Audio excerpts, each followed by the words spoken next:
come again, sir?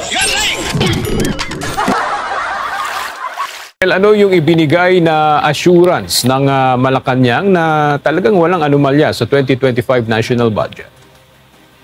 Yes, kinundi na ng Malacanang ang pinalutang na paratang ni dating Pangulong Rodrigo Duterte at mga kaalyado dito na may anomalya sa 2025 General Appropriations Act. Ayon kay Executive Secretary Lucas Bersamin, fake news ang sinasabing anilagdaan 2025 gaan ni Pangulong Ferdinand Marcos Jr. Sa ilang bahagi nito ay sinadyang lagyan ng blankong halaga upang ito ay sulatan na lamang ng halaga na parang blankong tseke. Ayon kay E.S. Bersamin, dapat itong kondenahin dahil walang pahina sa 2025 national budget na hindi nabusisi bago lagdaan ng Pangulo bilang batas. Dagdag pa niya, lahat ng 4,057 pages ay binusisi ng daan-daang professional staff ng Kongreso at ng Department of Budget and Management o DBM.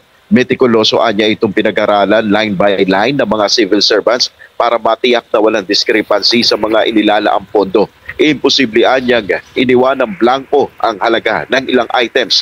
Ayon pa kay E.S. Bersamin, maaaring tignan ng publiko ang 2025 GAA sa website ng DBM at makikita na walang programa, aktibidad o proyekto na may blank appropriations. Pinabulaanan rin mismo ni Pangulong Marcos ang alegasyon ni dating Pangulong Duterte. He's lying. He's a president. He knows that you cannot pass a GAA without with a blank. He's lying.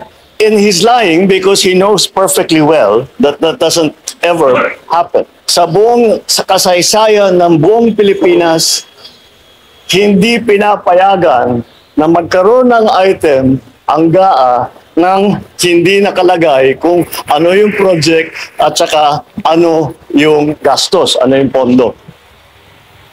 Hamon ng Pangulo, hanapin mismo sa naka-upload na kopya ng 2025 GAA sa DBM website kung may nakablangko ngang appropriations.